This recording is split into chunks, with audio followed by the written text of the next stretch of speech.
Boker Tov.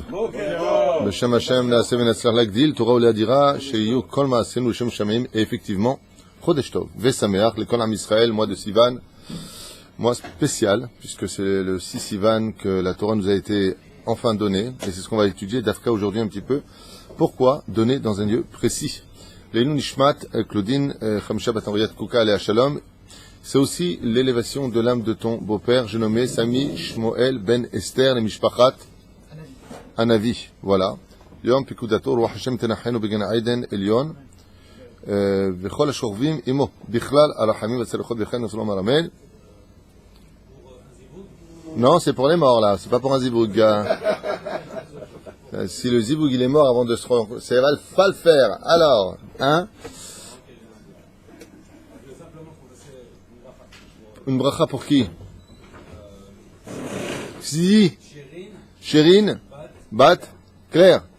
Esther. C'est pas clair ça. Alors, Chérine, Bat Claire, Bat Esther. Ça, c'est bon. Je peux avoir le droit à l'erreur à 8h du mat. Besséder Gamo, Bezrat Hashem, un bon zivoug. Et Bezrat Hashem, qu'il soit avec toutes les conditions requises. Parce qu'en ce moment, au niveau des couples, c'est pas la joie apparemment. Bezrat Hashem. On est aujourd'hui, j'ai dit vendredi, le 26 du mois de mai. Il n'y a pas de pont en France, il n'y a pas de... Ça va, ils bossent quand même? Il y a encore un pont lundi? Non, parce que je me suis inquiété qu'ils bossent. Alors, non, je me dis quoi, les Français bossent, c'est incroyable. C'est de l'humour hein, pour ceux qui sont en France, mais il y a quand même vachement de ponts. Et on est le Rosh Chodesh du mois de Sivan, vendredi. Techef, nous avançons dans la paracha de Bamidbar. Alors, paracha Bamidbar, c'est une paracha un peu spèce aussi, parce qu'il n'y a pas de mitzvot dedans. Il n'y a pas de mitzvot. Non, dans mon livre, il n'y a pas en tout cas. Vedaber Adonai Moshe, Bamidbar, Sinai, Beroel Moed, Bechad Achodesh, Hasheni, Bashana, Hashenit, Letzetam, Meretz Mitzraim, les morts. Ici, nous avons deux sujets. Alors, je vais commencer un peu à l'envers. Il y a marqué, c'est où est Rosh, Kol Adat, Bene Israël, et Mishperotam, Levet Avotam, Bemispar, Shemot. C'est où est Rosh, Kol Adat, Bene Israël. Chacun de nous sommes comptés, Bemispar Shemot.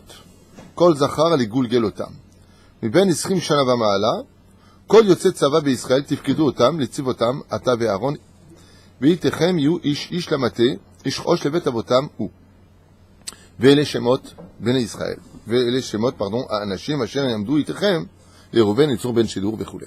Alors, juste comme ça, par rapport au dénombrement, qui est fait dans la paracha de la semaine, c'est parce que je veux développer avec vous, mais c'est quand même une parenthèse importante à dire, c'est que, Kikaron, on n'a pas le droit de compter un minyan. On n'a pas le droit. Comment, en général, quelle version on utilise pour cela? Oshia et Amecha, justement, sauve ton peuple. Pourquoi? Parce que la Gemara nous dit que le fait de compter, comme vous le savez, eh bien, détruit et détériore la valeur des gens. C'est là. Alors on dit Oshia et Amecha, Uvarech et Nachalatecha.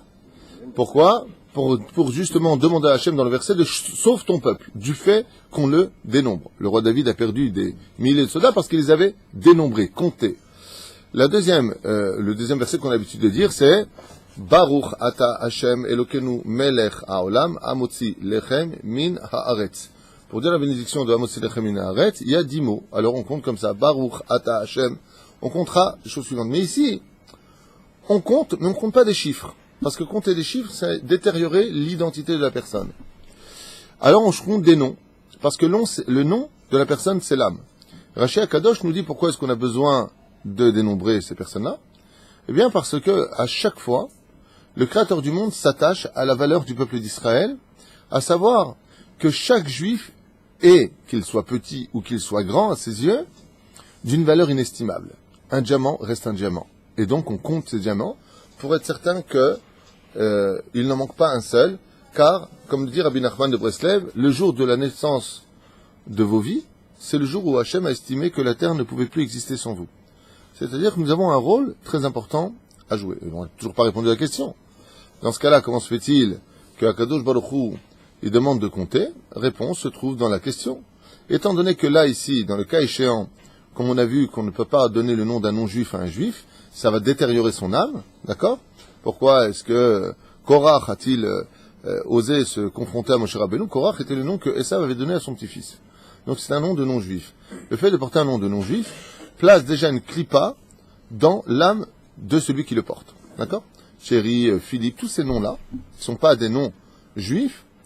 Eh bien, c'est pour ça que la Torah nous répète encore Ve'ele Shemot, Bene Israël, comme on l'a vu dans le livre de Shemot. Shemot, le livre de Shemot. Il faut avoir des noms juifs, c'est très important de ne pas s'appeler Bosley, Shirley, je sais pas, toutes sortes de noms américains. Chas Veshalom. Les gens n'arrivent pas à comprendre que, quand viendra l'époque du Mashiach, les nations du monde demanderont de porter des noms juifs. Il y a une secte, qui s'appelle la secte des Mormons, par exemple. Il s'appelle qu'avec, c'est quelque chose de grandiose que d'être appelé avec des noms juifs.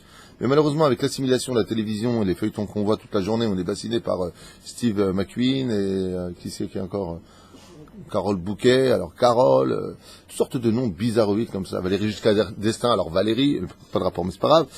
Mais je veux dire par là qu'on est, non, mais c'est pas une blague, on est vraiment imprégné d'une assimilation douce et passive qui malheureusement, eh bien, nous donne envie de donner des noms bizarres à nos enfants qui ne sont pas des noms d'origine juive, parce que vous savez que les noms d'origine juive possèdent en eux le pourquoi de sa naissance. Réhouven, parce que j'ai vu un fils. Dieu a vu pour moi un fils. Réhouven. Shimon, Dieu a entendu ma prière. Lévi, maintenant il m'accompagnera. Livouille. Yehuda, à pas modèle Hachem, je peux remercier Hachem. Chaque nom qui est donné possède une signification. Par contre, Victor, un mot victoire peut-être, je sais pas. Enfin, Yesh Varim. Alors, Biktor Elanyan, étant donné que ici, il s'agit des noms que Akadosh Baruch Hu nous a donnés, nous a demandé de prendre, d'abord on compte pas les nombres, mais on compte les noms, ce qui n'est pas pareil, comme c'est marqué ici, d'accord?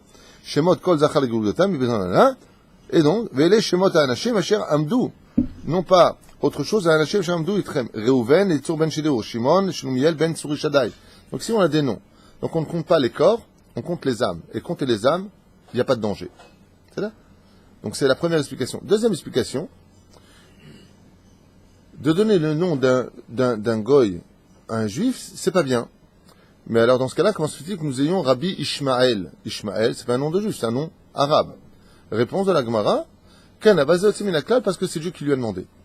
Quand le Créateur du monde demande des choses, même si elles sont à l'encontre de la nature, où la nature pourrait mettre un bgam, c'est-à-dire un défaut à l'intérieur, si Dieu te le demande, met Hashem aitazot iniflat beinenu.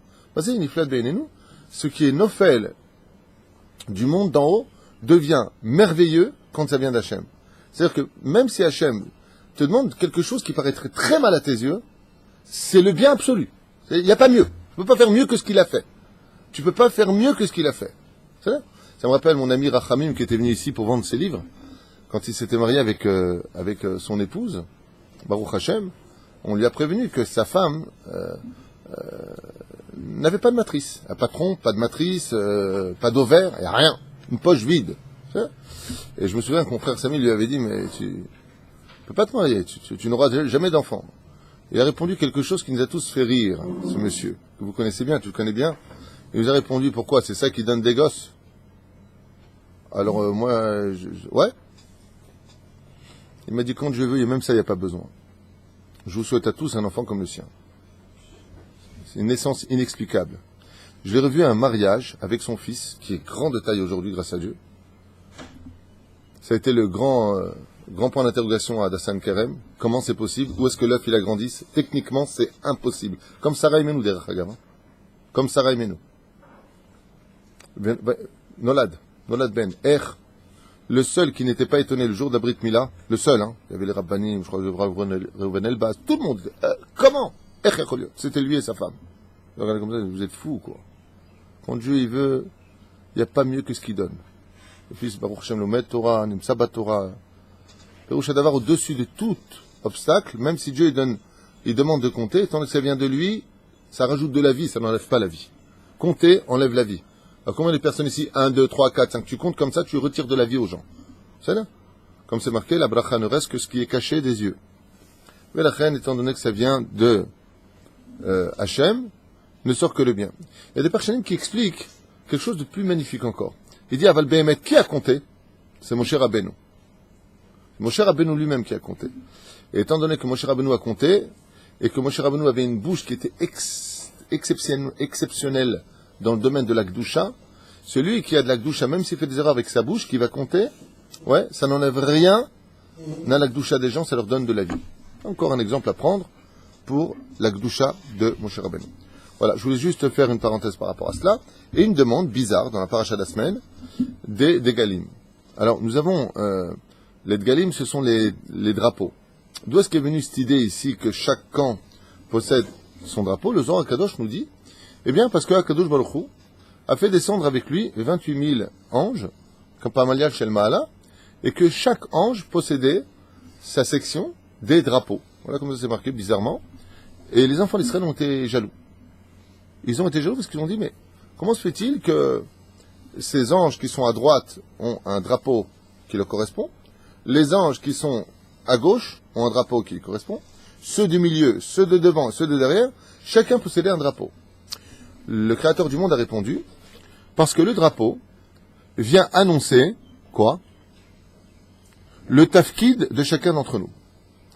Qu'est-ce que fait le drapeau? Il vient prescrire qu'est-ce que Dieu attend de toi.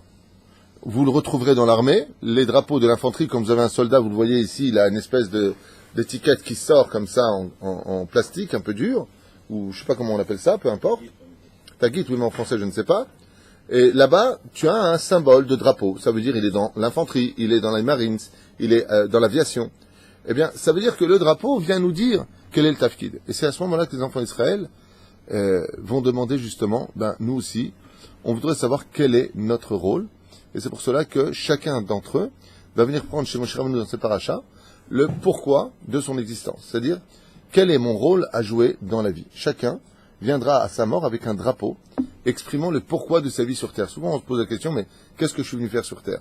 Sujet qu'on développe là, Bineder Shabbat à Tedvav, puisque moi je serai à Tedvav ce Shabbat, Aval Keikaron, Zeh She'ela Agdola, que les enfants d'Israël ont demandé. Qu'est-ce que sont venus faire, par exemple, les Danites? Eh bien, eux sont venus juger le peuple. Dan, Yadin, Amo, ils sont venus juger le peuple d'Israël. Donc, Dan, cette tribu-là, eh bien, elle a deux rôles. Elle est la dernière ligne de défense et elle est en même temps celle qui est apte à juger le peuple d'Israël. Issachar, il a demandé quel est mon rôle. On lui a dit, toi, c'est d'être un Bahou Yeshiva. Toi, tu es ce qu'on appelle aujourd'hui les parasites dans certaines mauvaises bouches dans notre pays. Ceux qui étudient la Torah toute la journée dans les kolélim sont les gens qui te tiennent le symbole de Issachar. Et puis il y a deux qui vont travailler, puis ils vont soutenir la Torah. Eux, c'est le symbole de Zevulun, c'est l'océan avec le Aniolech la figue. Ils ont un rôle à jouer très important, ils font partie des 12 tribus. Voyez? Et donc, ainsi donc, chaque tribu trouvera, Bezrat Hashem, le pourquoi de sa naissance. Maintenant, on revient un petit peu au premier verset de cette Torah magnifique, qui nous dit, Vaïdaber Adonai el Moshe, Bemidbar Sinai Boel Moed, Be'echad HaChodesh Hasheni Bashana Hasheni Tetzeta Meretz Mitzrayim Lemor. Lama Dafka Nitna Torah Be'ar Sinai. Pourquoi Dafka, la Torah nous a été donnée? Katou Bemidbar Sinai. Qu'est-ce qu'on a besoin de revenir ici, alors que dans la paracha de Yitro, on a marqué déjà là-bas, noir sur blanc, que les enfants d'Israël étaient dans le désert du Sinaï. Et que Akadosh Baruch Hu a demandé de nous préparer 3 jours au préalable, de nous séparer de nos femmes, de laver nos robes, afin d'être dignes de recevoir cette Torah. En quoi, Be'etzem, ce fameux désert du Sinaï, a-t-il besoin d'être réécrit, et ce, à maintes reprises, dans notre Torah? Lama. Binyamin. Non, il n'y a qu'un Binyamin ici. Je ne sais pas pourquoi tu te retournes. Mais là, on s'en fiche, Ismaël. Là, on est en plein dans Bamidbar Sinai. Ah, ok. Pourquoi on a besoin de nous prescrire Bemidbar Sinai en nous disant que la réunion a eu lieu ici, Bemidbar Sinai, ouais, Beol Moed, hein? Le désert, c'est quelque chose de vide. Le désert est quelque chose de vide. Et même quelqu'un de vide peut recevoir la Torah entière. Le fait mode, explication numéro 1, j'aimerais bien faire un petit tour. Alors, Nissim, il faut comme donner le nom, avec Assis, Hashem Hayou, il dit, tout simplement parce que même quelqu'un de vide peut venir chercher la Torah, ne s'adresse pas qu'aux nobles ou aux gens qui auraient des valeurs spéciales. Ok. Monsieur Asher Cohen, il ne veut pas se dévoiler. Mir. Peut-être, c'est juste comme ça. Comme le désert, il n'y a rien. Il vient de le dire. Ouais, je vais compter d'autres choses. On va passer à l'autre. Je suis censé se purifier. Le désert purifie. Ah ouais, si tu... Avant de recevoir la Torah, quoi. Le désert purifie en quoi? Le sable? Non, le fait qu'il n'y a rien, justement, comme il disait, il n'y a rien, etc. au niveau du désert. Bon, moi je vais reprendre d'abord pour Meir un peu l'aider. Et vous lui dire, Meir, comme le désert il n'y a rien, il faut savoir pour que justement on puisse se remplir de Torah, il faut se vider de soi-même comme le désert. Voilà, c'est un peu ce que je voulais dire, je suppose. Dis ouais, comme ça rend service. C'est le Chida qui dit ça, dis ouais. Voilà, et c'est ce qu'il voulait dire. Le soldat ici présent, rien de plus. Rabbi Asher, lama davka bamidbar ki balnu et Torah. Il y a énormément d'explications à ça. Je voudrais aller vite. Oui. Oui. Et moi, j'en ai une seule, comme ça, c'est pour pas que, pardon, pour pas que les goyim disent vous avez eu ça sur votre terre, donc c'était pas aussi pour nous. Pas que ce soit Il a fait Meod, c'est une explication qui est donnée, c'est que le Midbar est un endroit neutre. C'est-à-dire que les Umot Haolam, les nations du monde, si elle avait été donnée dans un pays prescrit, eh bien automatiquement les nations du monde auraient dit bon ben ça appartient, si c'est donné en Israël, si c'est donné en Angleterre, c'est aux Anglais, voilà. Il a fait Meod, c'est une des raisons qui est donnée, mais je crois qu'il n'y a pas que Rabbi Chaim Palaji qui le dit, il y en a d'autres. Alors, moi, quand il a parlé, je me souviens sur ça. Mais justement, à l'envers, c'est quand quelqu'un qui, comme le désert, il est vide, donc quand quelqu'un qui veut venir et qui veut prendre la Torah d'Hachem, et comme c'est donc la Torah, alors qu'est-ce qui se passe? Il doit se vider. C'est ce qu'a dit Meir, c'est ce qu'a dit Meir. Donc lui c'est Ma'od. Il y avait que Moshe Rabbeinu qui était capable de pouvoir la prendre, alors que lui, il n'avait pas l'autorisation de rentrer en Israël. Donc, si on l'avait donné en Israël, ils n'auraient pas pu l'avoir. Ouais, ben, il l'aurait donné en Égypte. Moi, c'est méchant. Les diplômes ont eu lieu en Égypte. Et beaucoup de miracles ont eu lieu en Égypte. C'est bien d'être dit. Essayez d'écouter ce qui est dit, comme ça on évite de perdre du temps. Adam est arrivé. Adam, pourquoi la Torah nous a-t-elle été donnée dans le désert? Un milevado. Bonne réponse. Hein? Oui. Je crois, sans savoir de ma part, que lorsque, au départ, le désert était désert, réellement, et quand il y a eu Matan Torah, tout a fleuri dans le désert. Donc c'est pour dire que là où il n'y a rien, avec de la Torah, on s'enrichit, on s'épanouit, on grandit. C'est pas mal, c'est mignon. Donc lui, il est dans les fleurs. Il dit il fallait choisir un endroit où il n'y a rien. Comme ça, Dieu pouvait jardiner et montrer que là où il y a de la Torah, fleurit les endroits les plus désertiques de ta vie. Très philosophique, j'aime bien. Oh, Zegvar Hatshuva. Zegvar Chashuv. Voilà. Il a fait Meod, il a fait Meod, il a fait Meod. Asher Cohen, il veut son nom, donc c'est Asher Cohen qui vient de donner la réponse. Il vient de donner la réponse. C'est qu'on a besoin, dit le Zohar Kadosh, la Torah a eu besoin de montrer sa vraie valeur au peuple d'Israël. Et Davka Lama Katouf Be Midbar Sinai, parce que dans les mondes parallèles qui ont été créés entre les humains et les démons, les esprits, il y a eu un conflit dans la débauche créée par l'homme d'ouverture pour ces êtres, mi-homme, mi-ange, de pénétrer l'univers de l'homme. Ce qui fait que, comme Rabbi Chia va le leur demander, alors qu'il a rencontré une des reines des démons, il y en a 5, sans rentrer dans les détails, c'est pas un cours sur les démons, juste pour expliquer, eh bien, il lui dit dire comme ça, il lui dit, En lechem ala asot beshuvo shel adam, vous n'avez rien à faire dans le lieu où vivent les hommes, donc je vous donne les océans et les déserts. Quel est le désert par excellence où se réunissent tous les princes des démons? Les pires. Ben Midbar Sinai. En Midbar Mesukan Ba'olam ki Midbar Sinai. En yoter mimeno. Le Sahara, les déserts de la Libye, je sais pas, tout ça, c'est de la blague. Donc Kadosh nous dit, En caché mi Midbar Sinai. Là-bas, c'est quoi? Comme tu dirais, les sorcières se réunissent à Salem. Tous les démons, les plus terribles des mondes les plus élevés et des mondes les plus sous terre, se réunissent dans ce désert. Veyesh beze inyan. Et donc, qu'est-ce qu'elle a répondu, la reine des démons? Elle a dit, d'accord, mais nous aussi, on a besoin aussi, quand on est invité par la bêtise de l'homme, quand un homme, il fait zera levatala, quand un homme, il regarde des choses interdites, quand un homme, il fait des bêtises, il nous ouvre des horizons. Alors, pourquoi Dieu nous a permis de pénétrer leur horizon, si toi, tu nous interdis de venir là-bas? Ma'amar la'em, ok. Kol lel revi'i ve kol lel shishi, tochlu leikanes. Ils auront le droit 2 fois par semaine de pénétrer l'univers des villes et de ressortir. Comme ça dit la Gemara. Quand? Tous les Lel Revi'i, toutes les mercredis, et tous les Lel Shishi. Shishi. Veille de Shabbat. Lama. D'ailleurs, c'est la raison pour laquelle le Shulchan Aruch nous a marqué par rapport à cette Gemara, quoi. Pourquoi est-ce qu'on fait Ma'in Sheva? Dans le cas où quelqu'un vient seul, chez lo Yelech Yechidi, qui ne part pas seul. Pourquoi? Parce que d'Afka, ils ont le droit de rentrer, eux, dans le monde des hommes. V'zeh inyan, que Yom Revi'i, ve Yom Shishi, lo Yelech Adam Yechidi baderer beshum panim va'ofen. Il y a même des poskim qui disent afilou dans la ville.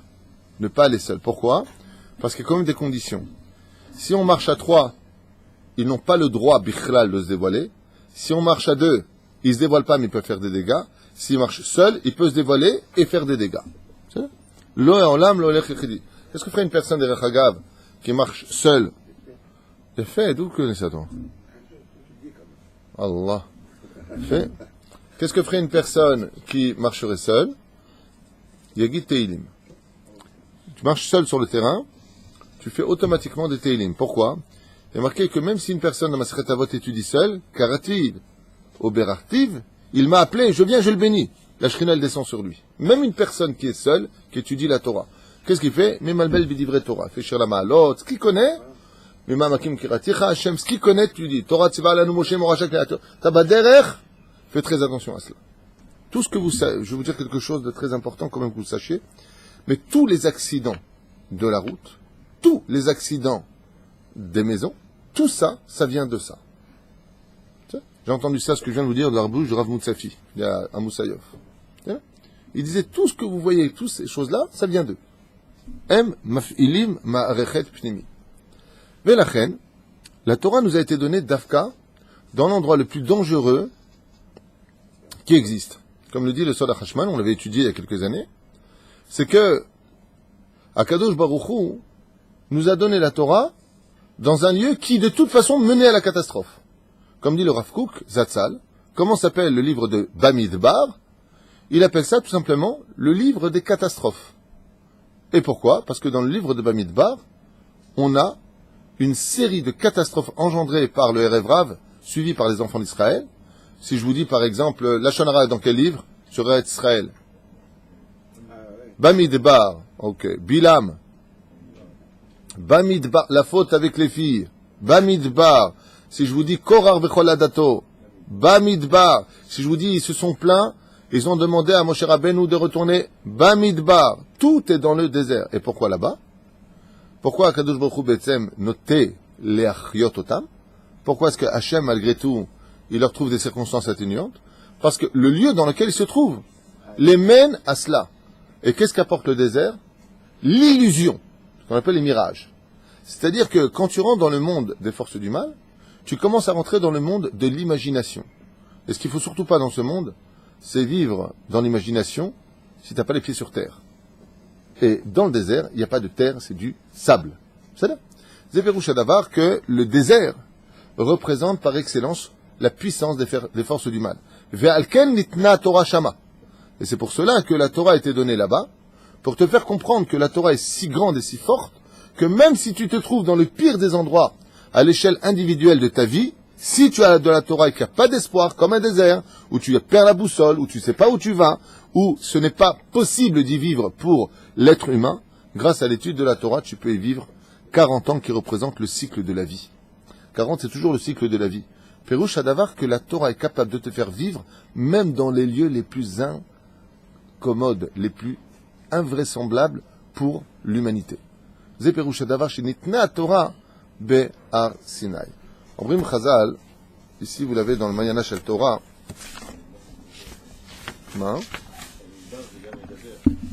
Ça c'est encore autre chose. Ça on a déjà fait ce cours-là à propos de Medaber. Il dit comme ça, B'shoshat Varim Nitna Torah, Ba'esh, Ba'maim ou Ba'midbar. La Torah a été donnée par 3 éléments qui sont, Midrash Rabbah raconte, Ken, le feu, qui sont l'eau et qui sont le désert. Akav Afiani, Shalam Israël Ouzé, Shemiyom Eyoto Le'am Gilat Tamid Mesirut Nefesh Be'et Torato Ve'emunato. Et ici, il nous explique quelque chose de grand. C'est que la Torah, pourquoi est-ce qu'elle nous est donnée dans le désert, dans l'absolu?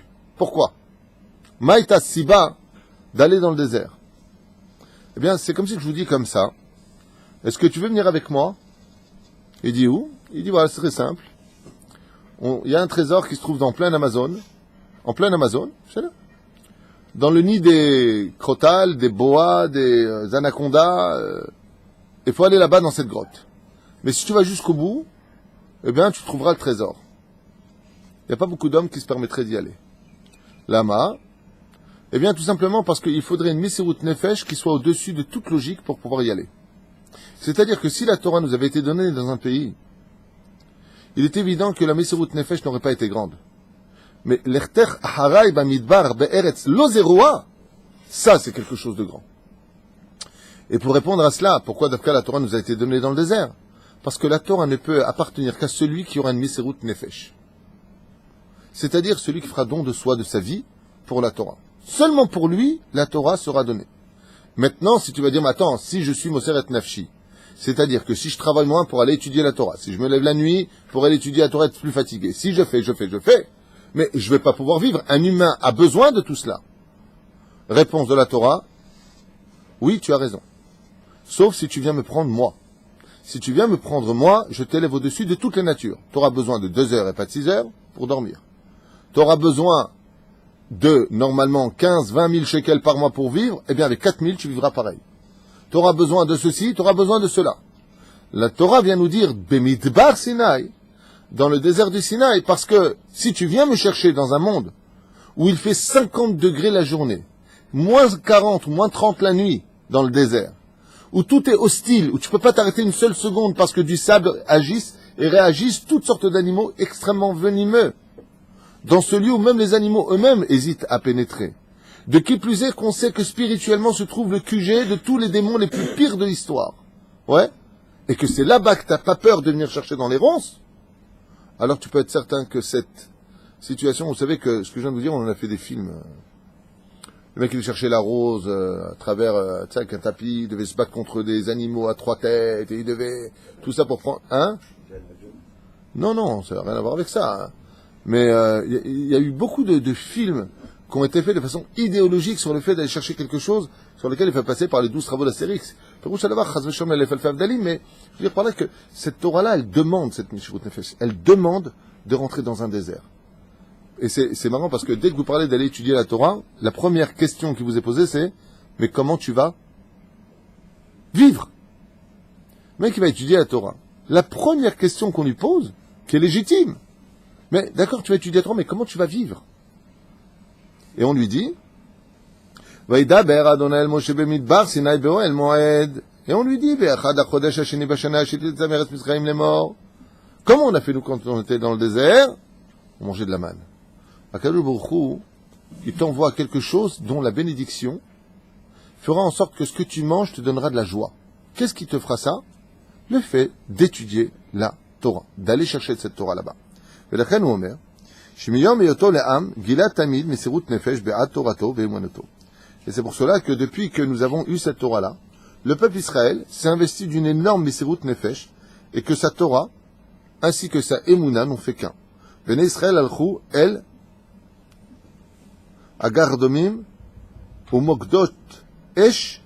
Agardomim, c'est les prêts à donner leur vie et rentrer dans des fournaises ardentes. Natnu tsavarehem les shrita.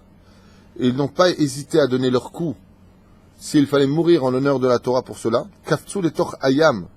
Ils n'ont pas hésité à sauter dans l'eau. Où est-ce qu'on a vu ça? Ah, à part ça, quelque chose d'une grande Mesirut Nefesh, qui aura d'ailleurs pour salaire que Hachem il a promis qu'à la fin des temps, la dernière génération, les femmes seront supérieures aux hommes. Bidjouk. Ces fameuses filles, ces 400 filles qui étaient emmenées en galère par Titus vers Rome, et quand une des filles d'Israël, qui était extrêmement pudique, a posé la question à un centurion en lui disant « Mais pourquoi est-ce que vous nous emmenez à Rome? Qu'est-ce que vous comptez faire de nous? Pourquoi vous avez tué nos mères et vous nous avez gardés nous ?» Pourquoi elle a posé la question? Quand elle s'est retournée, elle a vu que c'était toutes des filles de 14, 15, 16 ans, et toutes étaient très belles. Qu'est-ce qu'ont fait les Romains et Marchema Bezechram? Pendant le deuxième temple, toutes les filles belles, les jeunes filles belles, ils les ont gardées vivantes. Et ils les ont mis sur des bateaux. Et donc sur chaque bateau, il y avait à peu près 400 filles. Chaque fois, les bateaux, les galères, qui étaient très nombreuses, emportaient des bateaux de 400 filles par bateau. Et ces filles-là, du premier bateau a posé la question au centurion. Ils lui ont dit, nous vous emmenons dans nos maisons roses. Vous allez nous servir de prostituées. Qu'est-ce qu'ont fait les filles quand elles ont entendu ça? Elles se sont toutes mises à pleurer. Ve'achat acharei hashniya. Du premier bateau, qu'est-ce qu'elles ont fait? Elles se sont toutes jetées à l'eau. Quand celles du premier bateau ont vu celles, ainsi de suite, ils se sont jetés à l'eau. De l'autre côté, il y avait des navires où il y avait des garçons. Et par bateau, il y avait 400 garçons. Quand les garçons ont vu les filles se jeter à l'eau pour se noyer, ne pas appartenir à la Touma des Goïms, pour ne pas servir à la débauche, Chas v'Shalom, parce que c'est des filles d'Israël, elle dit quoi? Ils vont nous toucher, Chas v'Shalom? C'est pas un suicide dans ce cas-là. Okay? Eh bien, ils ont fait pareil. Quand leur âme est arrivée dans le ciel, Akadosh Baruch Hu leur a dit, la Tid Lavo, par le mérite que les femmes aient donné exemple aux hommes, dans ce cas-là, de ne pas rentrer dans la débauche, Chayechem, qu'à la fin des temps, les femmes auront le pouvoir sur les hommes. C'est ce qu'on vit aujourd'hui. Hein? D'où ça vient ça? Malheureusement, ça vient d'une mauvaise idée de 1968, avec Kikaron. D'où est-ce que ça vient que les femmes aujourd'hui sont Zenovamika? C'est là? C'est le Pirouche Akava. Le Kaftsou le Tochayam, ou Masrou et Chayehem. Kol Emat vechrichu otam rish'e umot haolam livgod betoratam uve'umanutam. Et on a vu que dans chaque station, chaque année, chaque pogrom de notre histoire, on a essayé de convertir les Juifs, de spolier les Juifs, de brûler les Juifs. On s'en prend constamment aux Juifs depuis le début de l'humanité. Depuis le début, les Juifs ont toujours été une cible principale pour les nations du monde. Eh bien, les enfants d'Israël, même pendant la Deuxième Guerre mondiale, n'ont pas renié leur Dieu. Il n'y a pas. Am Israël, Masaret Nafsho. Et d'où est-ce que ça vient ça, ici? De là. Bemid Bar Sinai. Le fait que nos aïeux soient partis dans le désert et qui ont accepté de suivre une condition. Alors, bien entendu, Maurice Ben Gauzy va me dire, mais attends, c'est trop facile. Moi aussi, je suis prêt à aller dans le désert. Il y avait le Masgan, ils étaient dans des nuages, ils avaient de la manne, leurs vêtements ne se salissaient pas, tout le temps repassé, le parfum était opium sur place. Moi aussi, je vais dans le désert. En mer, lo. Pour nos Oshal Israël, Baoul ide Gilouy, Ikre Beshlosha Meoraot, Shel Divrei Ayamim Am. Il dit pas du tout. Pourquoi? Il dit, quand on est rentré dans le désert, qu'est-ce qui s'est passé? On a commencé à crever de chaud. On a fait des cabanes pour se protéger. C'est la Déad Rabbi Akiva. On est parti, on a fait des cabanes sous côte. Et on est rentré là-bas. Et qu'est-ce qu'on a dit? On n'a pas d'eau. On a faim. Ah, il a tapé le rocher, vous vous rappelez? Mashma. Est-ce que c'est venu tout de suite? Non. Akadosh Baruchu, Boré Olam. Qu'est-ce qu'il a fait? Regardez bien cette histoire, elle est incroyable au niveau du Moussar. Il n'a pas donné la possibilité. Pourquoi? Pour voir si tu allais continuer à rester dans la Torah ou pas. En rentrant dans le désert, après les 10 plaies, la mer qui s'est ouverte en 12 ponts, tu passes. Tu t'attends parce que dans le désert, tu as déjà le Masgan qui t'attend. Ils rentrent dans le désert, leurs pieds s'enfoncent dans le sable, la chaleur est brûlante, les enfants pleurent, ils crèvent de soif, ils brûlent de la peau, et Hachem ne fait rien. Et il commence à dire une chose un peu légitime, même si je n'y accorde aucun intérêt. Mais est-ce qu'on manquait de tombes en Égypte pour que tu nous emmènes mourir ici? Parce qu'en général, quand on voulait tuer quelqu'un, on lui disait, voilà, t'as le désert devant toi. Vas-y. Tu l'envoyais au suicide. C'était un suicide d'aller dans le désert. Ouais. À Valma, ici présent, les enfants d'Israël n'avaient aucune condition qui leur promettait quoi que ce soit. Et c'est ce qui a marqué. L'erter aharai bamidbar. La seule chose qui les guidait, Dieu leur a dit, venez avec moi. Mais toi, t'es Dieu, tu peux aller où tu veux, mais nous, on peut pas y aller. C'est seulement après. Quand ils ont commencé à demander à boire, pourquoi? Parce qu'ils commençaient à s'évanouir. Ils commençaient à rendre l'âme. Ils s'étaient asséchés. Moshe s'est mis en colère en disant, Avalma, en maïm la Torah. Attendez, on va chercher la Torah. Qu'est-ce que vous pensez à boire? Qu'est-ce qu'il leur a dit Hachem? Hem tzotkim. Frappe le rocher et donne-leur de l'eau. Et ainsi ça s'est passé. Donc beaucoup plus tard, quand on est rentré dans le désert, on a eu toutes ces hatavot, tous ces bienfaits d'Hachem. Avant cela, on les a pas eus. Et pourquoi tout ça? Pour acquérir le mérite de dire, on t'a suivi dans le désert alors qu'on ne savait pas qu'on allait avoir tout ça. Il y a un manque énorme, une impossibilité de pénétrer un univers qui n'est pas humain. On ne peut pas y aller. Mais on va y aller. Et on va croire en toi. et on va se surpasser. Alors Hachem, il dit, maintenant que tu es arrivé à ce niveau-là, je peux tout te donner. Zé miprinat bemidbar Sinaï. Sinon, il y a marqué, bemazgan bemidbar Sinaï. Dans les nuages de la gloire de Dieu, nous sommes rentrés dans le désert. Non, la Torah vient nous donner du kavod en disant bemidbar Sinaï. Vous vous rendez compte, vous avez pris ma Torah? Bemidbar Sinaï. Zé perouch hadavar. Et comme c'est marqué ici, Abraham a dit à Oumar, Nizrak lekivshana esh, be'ad munato at-teora asher ifitz bekrav bene Adam. Alors qu'Abraham était seul au monde, son père lui-même l'avait abandonné, Nimrod l'a jeté dans la fournaise ardente, et il n'a pas hésité à y rentrer, bien au contraire, heureux d'y rentrer pour montrer qu'on est prêt à mourir pour Hachem. Et grâce à cela, il dit ici, d'où est-ce que ça vient que les enfants d'Israël aient eu le mérite de suivre Hachem? Après avoir pris des coups de fouet, tu me diras, qu'est-ce qui aurait pu arriver de pire? Ouais. Il dit, où est-ce que ça vient, ça, qu'ils soient rentrés dans le désert? Il dit, parce qu'Avram Avinu alav shalom, il est rentré dans le Kifsanaïch. Parce qu'il est rentré, on rendez compte quel extraordinaire, vous savez, pour faire un cheval qui court vite, on prend un pur sang masculin, donc un cheval, et une jument. Si les deux sont de grande qualité, leur gène passe dans le poulain, qui arrivera au monde, et ça donnera un cheval style prince noir. Si le cheval Sganefein. Résultat, pourquoi on nous dit ça? Pour nous dire que les Avot Akdoshim, les FL Favdem avec le cheval, eh bien, tout ce qu'ils ont fait comme action, Akadosh Baruch Hu leur a mis en eux les molécules qui passeront dans leur descendance de façon spirituelle de génération en génération. Parce qu'Avraham Avinu n'a pas hésité, maintenant, je voudrais vous demander quelque chose. C'est là? Mordechai. Imagine maintenant que sur le parking dehors, on prépare un énorme feu qui brûle à plus de 4 mètres de distance. Pas 70 mètres comme Abraham. 4 mètres de distance. Et je te dis, tiens, vas-y, pour Dieu, va te promener à l'intérieur. Tu y vas? Tu vas réfléchir quand même, hein. Mais, tu vas quand même y aller. Et tu vas faire t'approcher, et d'un coup, tu vas voir tes cheveux qui brûlent. Qu'est-ce que tu fais? Je peux te promettre que tu te barres. Tu te barres. Je vais faire mieux que ça. Je vous emmène dans un désert en pleine journée. Il est midi. Et je vais venir avec moi. Vous venez? Moi, je me souviens avec le Machon Meir à l'époque, il nous emmenait dans le désert du Negev. Mais quand on a roulé pendant, je sais pas combien de temps en Jeep, et d'un coup, la Jeep s'arrête, et en plein désert, il nous demande de descendre le Rav, et on marche. Surtout, prenez des gourdes. J'ai dit, tu vas où? Il y a un hôtel là-bas? Non, ils louent des chambres, il y a quelque chose d'intéressant. Et on a marché. Et on a tellement marché que la nuit est arrivée. On s'est reposé un tout petit peu, on a continué à marcher. Et où est-ce qu'on est arrivé? Vous n'allez pas me croire. Toute la nuit, on a marché. On est arrivé à côté, de Hebron. Et là-bas, en plein désert, on a découvert une des plus anciennes synagogues de l'histoire juive. J'ai même pris une photo là-bas. On a marché. Mais pourquoi je marchais?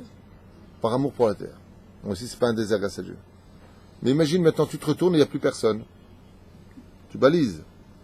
Zéperoucha là-bas. Qu'est-ce qui nous a donné à nous la force de ne pas baliser?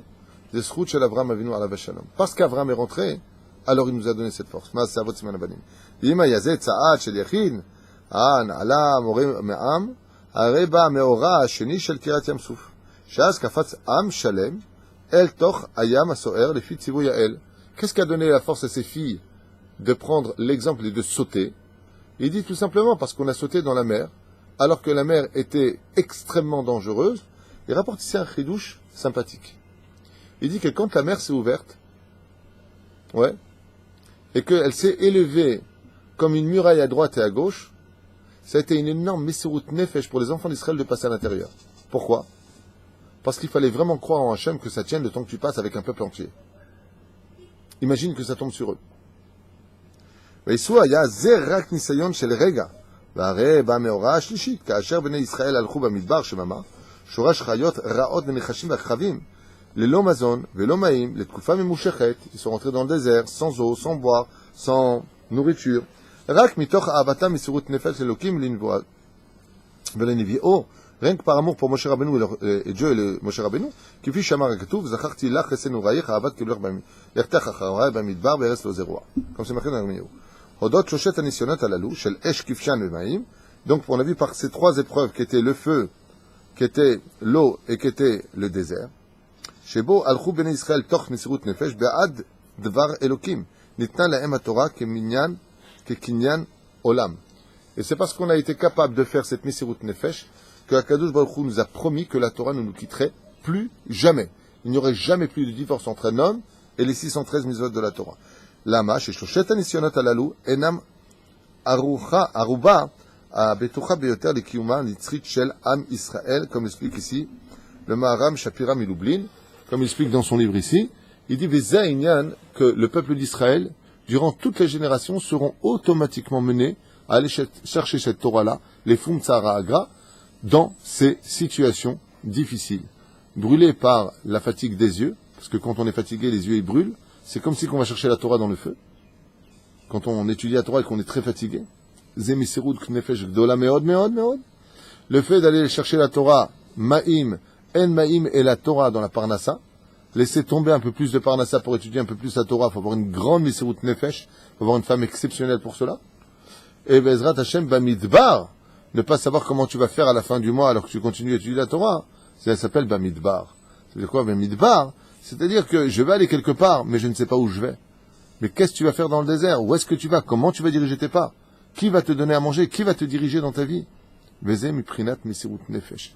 Notre Torah Gdosha nous a été donnée dans le désert à cause de cela. Mais pas simplement à cause de cela.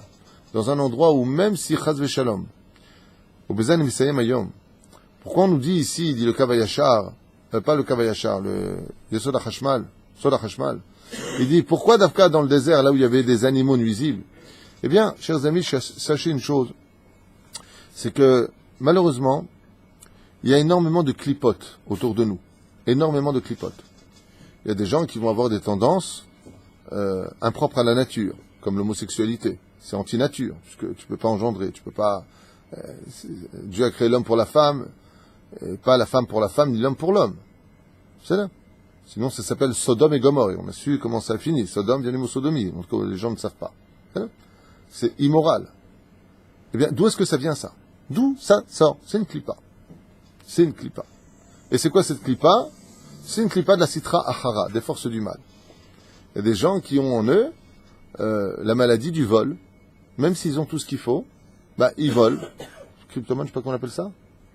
Kleptomane. Un truc comme ça. Il y a des gens qui ont la maladie de mettre le feu partout. Hein? Pyromane. Il y a des gens qui sont Superman. Chacun est possédé. Hein? Une femme super. Wonder Woman, oui. Ouais, en plus. Alors, si ces gens-là sont possédés par toutes sortes de forces du mal, qui sont trop fortes pour eux, ils ne peuvent pas s'en empêcher. Il y a des gens qui ont des fantasmes débiles, ils ne peuvent pas s'en empêcher, c'est plus fort qu'eux. Tshuva pshuta. Pourquoi la Torah nous a été donnée dans le désert? Parce que même s'il y a les plus grands démons là-bas, c'est-à-dire les plus grandes clipotes, grâce à l'étude de la Torah, tu peux t'en sortir. Donc qu'est-ce que fera un homme qui a tous ses problèmes dans la vie? Sheyelech lilmod Torah. Va étudier la Torah. Va étudier la Torah. Je me souviens que quand j'étais en yeshiva, au bout de certaines heures, j'en pouvais plus. C'est à des moments où tu déconnectes. Je sais pas si vous êtes déjà arrivé, mais à un moment, t'es HS, tu peux pas. Tu ne peux pas continuer. C'est exactement à ce moment-là précis que commence toute la valeur de ton étude. C'est quand tu ne peux plus. C'est quand tu ne peux plus que ta Messirut Nefesh commence. C'est là où tu vas enfin acquérir le maximum de connaissances en Torah parce que tu es arrivé au summum de ce que tu croyais être. C'est là. Et c'est ce que nous a fait découvrir Baruch Hashem, le désert. Je voudrais finir avec cette image qui est incroyable. Il y a souvent des photos comme ça qui sont sur les réseaux sociaux. Tu vois un mec, comment il est fait? Gringalet. Il fait comme un rectangle. Il n'a pas de forme, le mec. Et puis il va dans une salle de sport et puis il te montre la photo 2 ans plus tard. Ça donne la chair à peu près, tu vois. Le mec était comme ça. Mais c'est incroyable, non, faut le voir pour le croire. T'as un mec qui était comme ça, gringalet, il avait une passe à linge. Ouais. Et d'un coup, tu vois ce mec, il a des épaules comme ça, les abdominaux, torso, pectoraux. Mais qu'est-ce qui s'est passé? Eh bien, il a été au-delà de ses limites. C'est-à-dire, il a commencé à faire du sport, puis il a commencé des petits poids de rien du tout, des petits poids. c'est le cas de le dire, vraiment des petits pois. Ouais. Puis après, il est passé à des choses. Puis après, il est passé à des choses. Et quand tu vois comment il était avant, après, tu te dis, mais non, c'est pas le même personnage. Pourquoi Hachem, il a fait ça? Pourquoi Hachem, il a fait que notre corps peut passer de quelque chose de presque ridicule, comme le mec s'est marié, il a dit à sa femme, alors, elle lui a dit, t'es ridicule. Un copain, moi, il m'a raconté, je lui ai dit, alors, ça va, t'es content, t'es marié? Il m'a dit, ouais, mais quelle honte. Je les habillais comme ça, et je lui ai dit, alors? Il m'a dit, t'es ridicule. T'es parti faire du sport. Alors, mais qui sont les Nian? Ken? Ben, c'est vrai qu'il est ridicule, les épaules sont à l'intérieur du cou, enfin, il est tout bizarre, le mec. Mais, Pérouche Adava, tu vois un mec, comment il était, et d'un coup, tu vois une masse. Là-bas, Hachem, il a fait ça. Pourquoi Hachem, il a fait qu'un mec qui n'avait rien, il avait le ventre qui tombait, et d'un coup, le mec, tu le vois, mais c'est pas possible, c'est pas lui. Il a des bras, des muscles partout, c'est incroyable. Qu'est-ce qui a changé sa physionomie? Eh ben, il s'est entraîné, il a levé des poids qui étaient plus lourds que lui. Et il n'a pas arrêté. Et ils le sont entraînés, encore, tu peux encore 10, allez, encore un, et il pousse. Et qu'est-ce que ça fait avec le temps? Ça fait un musclore. C'est exactement ce que demande la Torah. Tu dis, regarde ce que le corps est capable de faire. À plus forte raison, quand tu as une âme qui est illimitée. Ton âme peut devenir, pas un musclore, un supramusclore. Quelque chose que tu ne peux pas comprendre. Mais pour ça, il faudra lever le poids de toutes ces conditions qu'on vient de dire. Zemuprinat Sinaï. Quand tu es capable de rentrer dans le désert du Sinaï, de te vider, comme vous l'avez expliqué, de ceci et de cela, alors tu peux être capable de transformer ton âme qui était ridicule à la base et de devenir Rosh Béné Israël. Rosh Béné Israël, ce que nous dit ici la Torah, tu seras capable de devenir Rosh Béné Israël. C'est Pérouche là-bas. Comme c'est marqué d'ailleurs ici, à la fin dans la Haftara, il est marqué ici, והיה מספר בני ישראל ככל הים וכו' וכו' ולא יימד ספר. Et il nous dit ici dans Hoshea, un avis, ואתה אגלה את נבולתן לנאווה, איש לא יצילנה מידי. השבעתי במקום סלנה, juste un instant.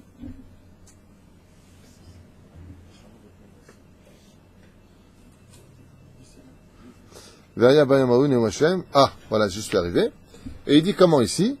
Veaya, bayom haou, et il sera en ce temps-là, Neum Hashem, discours de Dieu, Tikri, Ishi, Velo Tikri, Li, Od, Baali. Tu ne m'appelleras plus mon mari, mais tu m'appelleras mon nego. Pérouche Adavar, que jusqu'à aujourd'hui, la femme est assujettie à son mari, d'accord? Elle appelle son mari, en hébreu, Baali, qui veut dire celui qui est Boel Ota, celui qui vient sur elle, mais qui veut dire aussi celui qui est mon propriétaire, d'où la bague, qui est un kinyan, Baalabait, d'accord? Baali. Mais qu'est-ce que nous dit ici le prophète, Hoshea?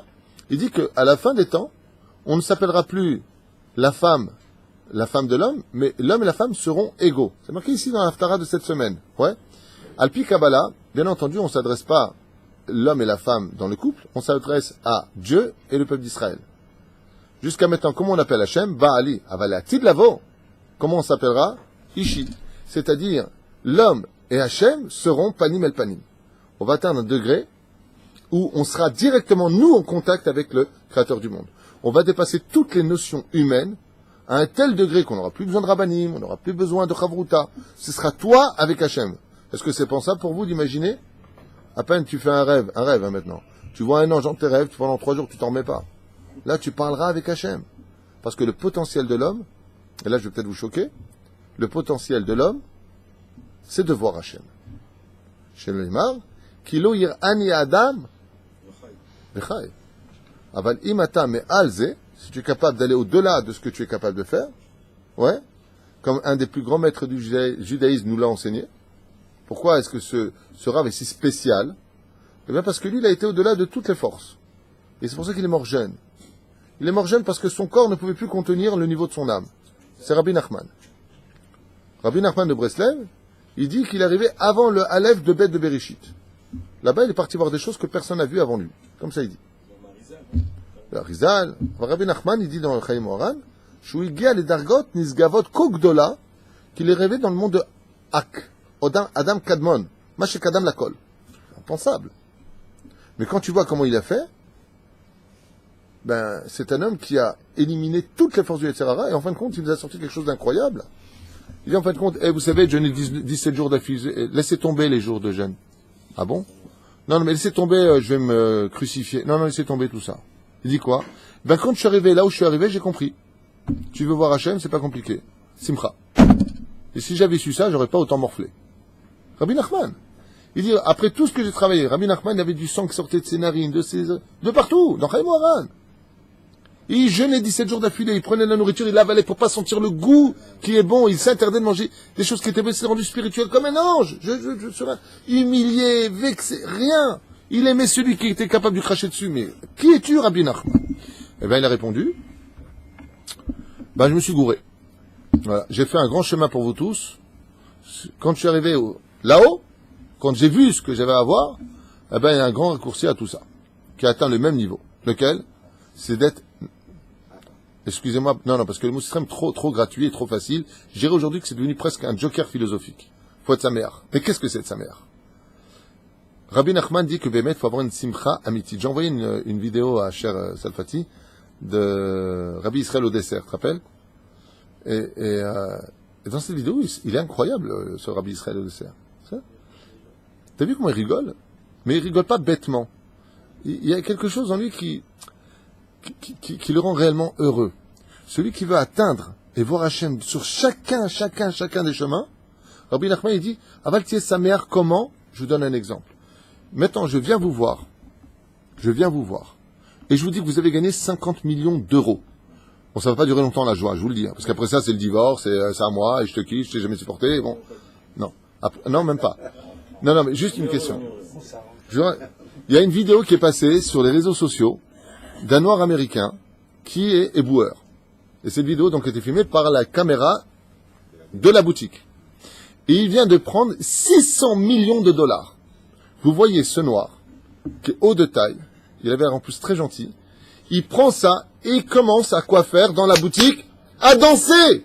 Il danse avec les gens, il embrasse les gens, il lève les yeux vers le ciel, il est comme un fou! C'est ça la joie dont parle Rabbi Nachman.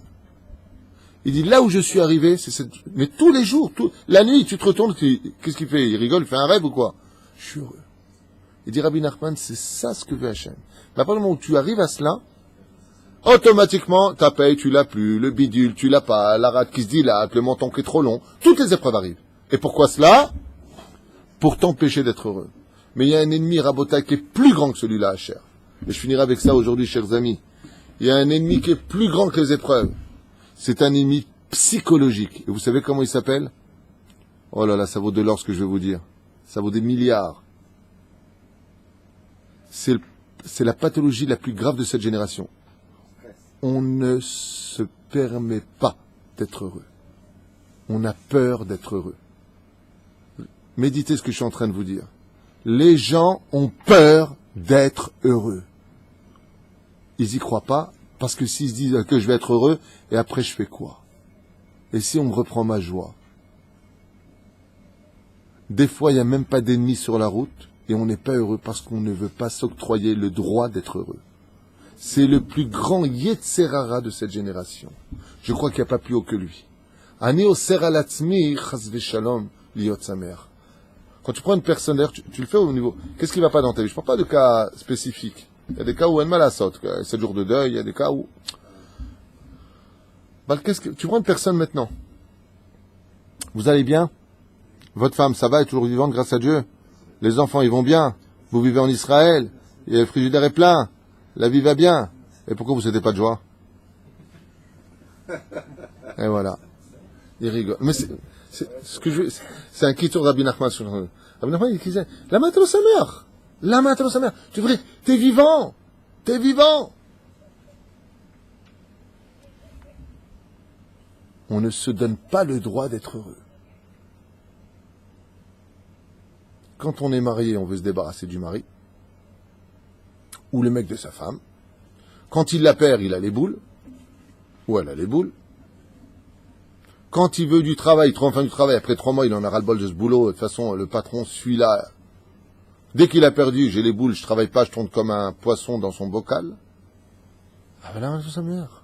Rabbi Nachman, il dit, si tu jeûnes et tu te frappes et tu fais, tu n'arrives pas à celui qui prend le chemin de la simcha de tous les jours de sa vie. lui, il atteint vraiment le summum de la montagne. Et c'est pour ça que la Torah, dit le Ben Ishraï, ne peut être donné que dans les mains de celui qui est sa mère.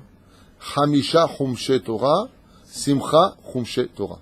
Tu veux créer le Naase Ben Ishraï, dit Ben Ishraï. Mazé Ben Ishraï dit Naase, d'abord on va être heureux, Venishma, et après seulement on pourra prendre la Torah. La Torah ne peut résider que chez celui qui a de la Simcha. Et Dieu ne tape à la porte du cœur que de celui qui a de la joie. Que de celui qui a de la joie.